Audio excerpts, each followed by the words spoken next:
The world is hungry for healing.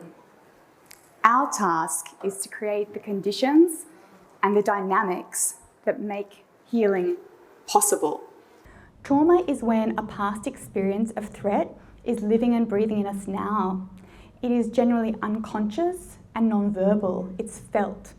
It shows up as sensations, emotions, and relating patterns, and it spreads through families, communities, and cultures. We are really very quick to dole out labels like mental health, and another label I'm not a fan of is the toxic label. Most of our distress and dysfunction that is not resolving with mainstream intervention has an origin of unhealed trauma. And that trauma is contextual and systemic. Just as trauma travels through relationships, so does healing.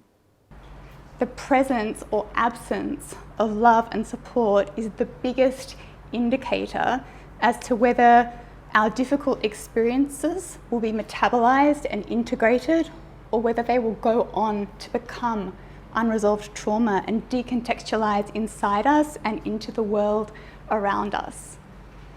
If we grow up without 3 key ingredients, we experience an existential shift.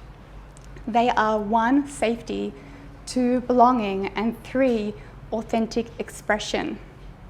Most of us that grew up in dysfunctional families, through experiences of violence or neglect, or in oppressive cultures, did not have access to either 1, 2, or 3 of these things.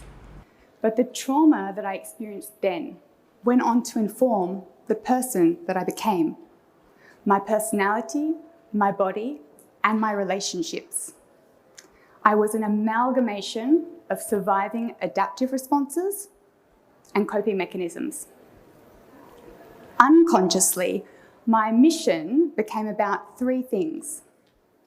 1, survival. 2, belonging. And 3, to hide, to make sure nobody knew how I was really feeling, which was terrified, confused, deeply lonely, and brimming with shame and imposter. All healing work comes back to boundaries. Boundaries are a line in the sand. They are a choice, an intention, and a commitment to realize it. What we can do is understand, acknowledge, and learn how to create compassionate boundaries where we say, I see you and I hear you, but I don't join you in your reality. And the more empowered we are to do this, that's how we become the humans that break the cycle. In order to heal, I had to learn how to listen to the whispers of my body and the calls of my spirit, and not only to listen, but to decode them and to respond to them. In essence, that's all healing is: responsiveness, empathy with more data points. My trauma story is not unique. There are millions of people living similar stories. My journey to heal is unique. Slowly and surely, I managed to build a life for myself full of peace and power, where I could live in ways that were sustainable, authentic, and collaborative. To me, these are the true markers of success. Well-being is success. Internal peace and relational harmony are success. I hope that the words in my book, Why Am I Like This, are the kind that heal and begin to free us from generations of trauma and oppression. But it all starts here with our own healing work.